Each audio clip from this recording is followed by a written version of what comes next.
Hai, assalamualaikum warahmatullahi wabarakatuh. Apa kabar teman-teman? Mudah-mudahan sehat selalu. Jumpa lagi Arif di sini. Jadi kali ini aku mau share berita bahagia untuk teman-teman, berita gembira untuk kita semua. Dan berita itu adalah, insya Allah tahun depan BKN atau pemerintah kembali akan membuka penerimaan atau lowongan untuk menjadi ASN atau aparatur sipil negara. Jadi buat teman-teman yang kemarin kurang beruntung, belum lolos untuk menjadi CPNS 2018, jangan berkecil hati, masih ada kesempatan. Dan teman-teman harap menggunakan kesempatan ini dengan sebaik-baiknya untuk kembali belajar dan memperbaiki diri dan belajar dari kesalahan kemarin. Nah, apa aja sih yang akan dibuka oleh pemerintah tahun 2019 nanti? Jadi insya Allah sih mereka akan membuka penerimaan untuk menjadi P3K dan untuk menjadi CPNS ya, CPNS di tahun 2019. Nah, sebelum kita ke beritanya, aku pengen ngejelasin sedikit apa sih perbedaan dari PNS dan P3K. Nah, jadi teman-teman bisa ngelihat di sini. Jadi pegawai ASN itu terbagi menjadi dua. Jadi ada PNS dan ada P3K. PNS itu adalah pegawai negeri sipil, sedangkan P3K itu adalah pegawai pemerintah dengan perjanjian kerja. Dan PNS ini berstatus sebagai pegawai tetap dan mereka itu memiliki NIP atau nomor induk kepegawaian dan berlaku secara nasional. Sedangkan P3K itu diangkat dengan perjanjian kerja sesuai kebutuhan instansi dan ketentuan undang-undang. Kemudian untuk PNS itu menduduki jabatan pemerintahan, sementara P3K itu melaksanakan tugas pemerintahan. Mereka itu sama-sama berkedudukan sebagai unsur dari aparatur negara, kemudian melaksanakan kebijakan yang ditetapkan oleh pimpinan dan harus bebas dari pengaruh intervensi golongan dan partai politik. Lalu kemudian apa sih hak dari masing-masing jenis ASN ini? Untuk PNS itu nanti akan mendapatkan gaji, kemudian tunjangan dan fasilitas, kemudian mereka juga akan mendapatkan cuti, lalu juga akan mendapatkan jaminan pensiun dan jaminan hari tua, lalu mereka juga akan mendapatkan perlindungan dan yang terakhir mendapatkan pengembangan untuk kompetensi. Sedangkan untuk P3K akan mendapatkan gaji dan tunjangan juga, kemudian juga nanti mereka akan mendapatkan cuti, lalu mendapatkan perlindungan dan pengembangan untuk kompetensi ya. Jadi kurang lebih sih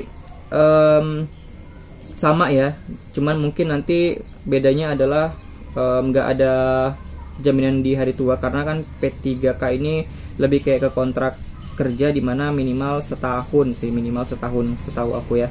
Nah oke, jadi kita langsung ke beritanya. Buat teman-teman yang belum subscribe, jangan lupa untuk subscribe, jadi nanti bisa update dengan informasi-informasi seputar CPNS, baik itu berupa materi ataupun untuk info-info terbaru ya. Oke, ini dia. Siap-siap, rekrutmen P3K akan dimulai tahun depan dalam 2 fase. Jadi nanti akan dilakukan 2 kali penerimaan untuk P3K ini. Jadi Jakarta Humas BKN, Bapak Syarifuddin dalam konferensi pers bersama dengan Asosiasi Media Cyber Indonesia di Jakarta menjelaskan bahwa rekrutmen pegawai pemerintah dengan perjanjian kerja atau P3K akan dilakukan sangat terbuka karena diselenggarakan secara umum yang dapat diikuti oleh seluruh masyarakat dengan batas usia maksimal 2 tahun sebelum batas usia pensiun dari jabatan yang akan dilamar. Selain itu, P3K diharapkan dapat merekrut tenaga profesional dengan tujuan meningkatkan SDM di Indonesia, terutama yang memiliki usia di atas 35 tahun, yaitu batas usia untuk rekrutmen CPNS.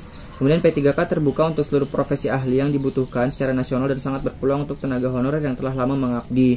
Juga bagi para diaspora yang kehadirannya dalam birokrasi diharapkan dapat berkontribusi positif bagi Indonesia, tutur Syarifuddin. Lalu kemudian sementara itu, Deputi SDM Aparatur Kementerian PANRB, Setiawan Wangsatmaja mengatakan bahwa rekrutmen P3K ini rencananya akan terbagi menjadi 2 fase rekrutmen. Jadi ada 2.